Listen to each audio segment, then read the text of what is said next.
Hi, my name is Victory and I'm an IT professional. I'm here to talk about my experience with fibroid and how I overcame it. My experience with fibroid started over 6 to 7 years ago. I found out I had uterine fibroids when I went to serve. I think I was at age 23 then. So initially, the doctors could not really pinpoint what was going on because the abdominal pains were severe. They initially thought it was a UTI. So the hospital I went to was like, we've done some scans, we've done blood tests, we've done urinalysis, and they were unable to see what was the root cause of my abdominal pain. So the doctor in that hospital referred me to a specialist hospital in Akwa Ibom State. So that was where I served. So when I got to the teaching hospital in Akwa Ibom State, I went to the gynae department, and from the gynae department, they asked me to go to the lab for an ultra scan. So I went there. I was asked to take a lot of water, make sure I was very pressed so that they can be able to see it. So the kind of scan they did was different from the one I've been doing in the previous hospital. So when the results came out, I was redirected because they didn't give me my results immediately. I was redirected to the gynecologist on duty.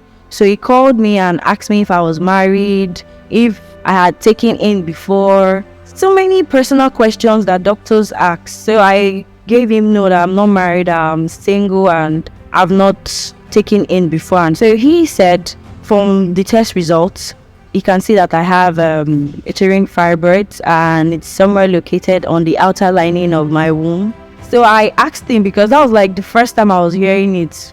As I'm a graduate then, I did not know what fibroids was. Can imagine the level of information we don't have access to. So I started asking questions. I was like, sir, I've never heard of fibroids before. Can you educate me more? Because the way you're sounding, I feel like I have cancer or something. So I was scared and it was all new to me. I didn't know how to go about it. So he was like, it's nothing serious for now. It is minute. It's like the size of a baseball egg or like a golf ball, and it will not really affect me. So, and I asked him, what about my chances of taking in? Should I want to get married in the future? So he was like, no problem. I can go ahead to start a family if I want to, but he will advise me that the earlier the better. So I had to just live my life. I wasn't really having any serious symptoms then until 2019, 2020, during the period of lockdown. The pains were too much. My menstrual flow was heavy. I was having severe bleeding. It was so painful. Most times when I try to let people know what is going on with me, they're like, you don't look sick. You don't look like somebody that is going through something. I'm like, how will somebody who is in pain dress? Should I write a signboard on my forehead writing, I have fibroids, or should I put a placard on my neck to announce to the whole world that I'm sick? So it made me feel very shy to share my pain or how I was feeling with people because they always try to downplay whatever I'm feeling, try to downplay my emotions and how I was feeling physically, especially in my place of work. When you tell them that I'm having so issue, I need time off work, they make it seem like you're trying to take excuses from work and you don't want to work. So this is something I will not wish for my enemy. It was really painful for me. I don't know which one hurt more, if it was the physical complications or the kind of things I was hearing from people. Some would be like, she has done abortion. That is why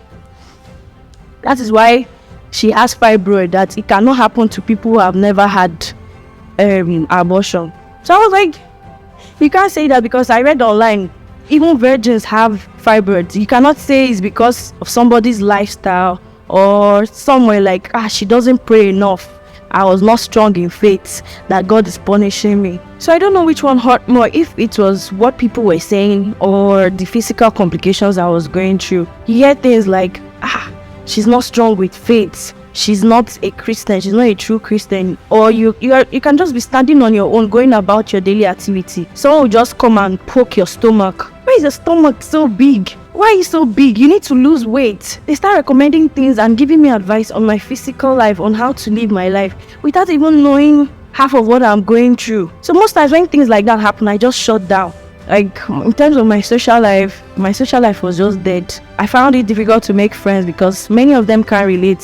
When you tell them what's going on, they'll be like, are you the only one? I think we as a society, we need to stop this issue of trying to downplay people's feelings, especially when people come out to tell you this is what I'm going through. You don't just tell people that you don't look like you are sick, you are adding weight and you say you are sick. I'm like, how does someone who is sick look like? Please, I still don't know. Do we have a uniform that we should wear? Let me know. So because as at then, I couldn't talk to anybody. I was like in a very deep hole of depression. My way of life really changed because of fibroid. Like, oh man, I'm sorry. Anytime I talk about it, it's always so emotional because as a single person,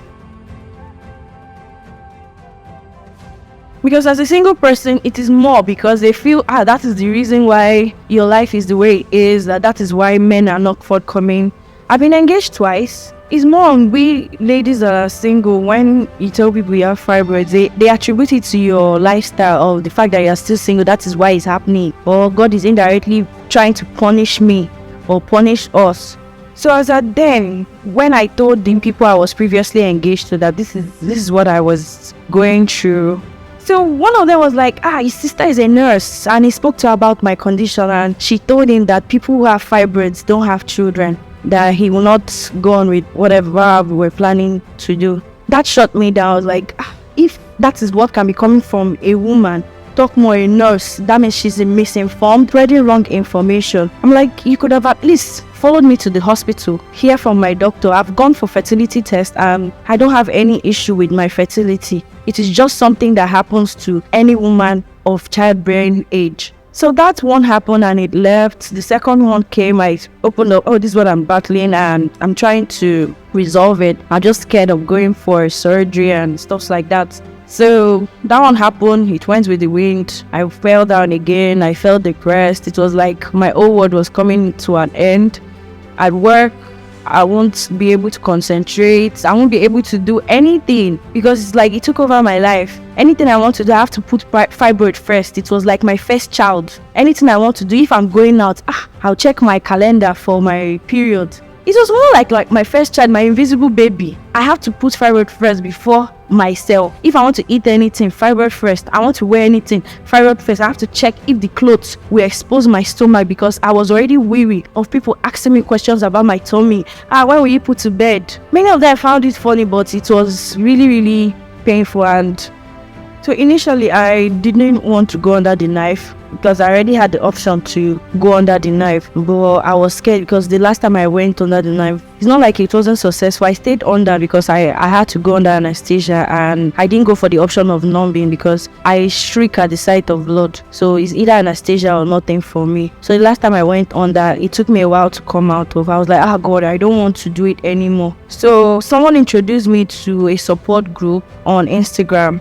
So the owner of the support group, her name is Lady Oyinkon. She has like a support group for gynecologic issues. She calls it My Gynae. So I came in contact with her. She's a member of the W community of Access Bank. So we exchanged details and I told her about my situation, that I don't want to go under the knife and I'm looking for an alternative. She was like, okay, no problem. Then I shared my issues with her, my depression and everything. So she added me to a support group where we talk to people. People talk to us and share their story of how they overcame fibroid. So on the first week of April last year, she sent me an email template from W Community of Access Bank. She said she got it in her mailbox and she feels this would help me since I don't want to go under the knife. So I was like, okay, fine, no problem, let me go through it. So I responded to her that, this is coming from, there are many people, how am I sure that they will choose me? So I was of the mindset that, they already have the winner and stuff like that because I've never been lucky with anything online. That was my mindset. She was like, just give it a try. That I've been a member of this group and I see what they've been doing for women. Just give it a try. Bear your heart out. Write it as you feel on the essay. Just write how fibroid has affected your life and how it's trying to take over everything. I was like, okay, fine, no problem, I'll do that. So that was what I did. I sent the email to the W Community of Access Bank that same April. Then I got a feedback in May that I've been selected to go through the first stage. So at the first stage, I was told that it has different steps, that being the first stage doesn't mean I'll get to the last one, that I have to, it all depends on what the doctor sees in my blood. So I was like, okay, fine, no problem. I can't remember the person who called me from the W community of Access Bank. She explained everything to me and made sure I understood that I have to undergo a series of tests before I will be selected for the final selection. So the series of tests were so much. I can only mention the few that I can remember. I had to do a pap smear, I had to do a blood test, genotype, HIV, breast cancer test, anything just to ensure that my immune system, everything concerning my general well-being is okay before I'll be able to undergo the procedure. So after which it took a period of a week or 2 weeks, then I was scheduled to go for an MRI. After the MRI, I submitted the results at the Nordica Fibroid Care Center in Lekki. So after which I was still told the same thing, that if my results from the MRI is conclusive and permits me to go for the procedure, I'll be contacted. So I was contacted in June last year to come for my procedure and also prep for it, because you have to prep normally like you're having a surgery and everything. I cannot begin to thank God enough for what the W community of Access Bank has done for someone like me. This is something I've battled for years. It's not like I've not had instances where people recommend things to me, to the extent that I drank camphor and alligator pepper. They mixed it with dry gin and asked me to drink. So everybody around me became a personal advisor, a personal doctor, trying to provide different solutions to the issue I had with fibroid. I know that it was coming from a place of love, but I know better now. And anybody in my position, I would always advise them to speak out. No matter what people say, they will always say bad things, but it should not stop them from seeking help. Because I can imagine if I had kept quiet and not reached out to the support group that introduced me to W community, I'm not sure I'll be sitting here today to share my story or to even have this new lease on life. So this initiative from Access Bank W community has really turned my life around. Fibroid is behind me. It's not even in my review anymore. So I've gone for my 3 months post checkup, 6 months post checkup, and 9 months post checkup. Everything looks good and my doctor has okayed me. My symptoms have disappeared, unlike before where I have my bloated tummy, frequent urination. If I was doing a competition with a pregnant woman, I think I'll win her, because I can pee as high as 50 times a day if possible, if I'm given the chance. So I don't want to find myself in traffic during the period I still had fibroid. I don't want to be in traffic because I can pee literally anywhere, whether it's clean or it's dirty.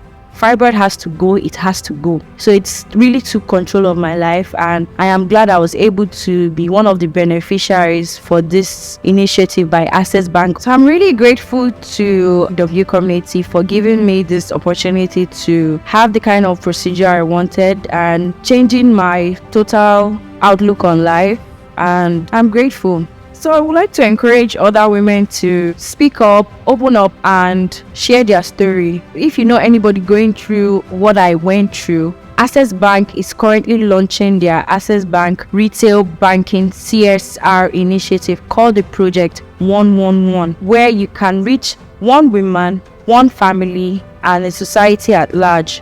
Please feel free to tell your friends, your sisters, your aunties, your loved one, anybody you feel needs this initiative or needs this help. Please let them know, because information is very key. Because I wish I had a lot of information I had previously, or I had the kind of support I had in the beginning. I'm not sure I would have had fibroid for that long. So information is very key. Let's spread the word. Let's end the stigmatization. Let's end the unnecessary comments, unnecessary compliments, and indirect body shaming. Let's end it, and that change we want starts with you. Please follow Project 111, as they will be posting more updates on how you can share with your friends, family, loved ones, and spread the word, spread the information. You don't know who you might be helping. Thank you.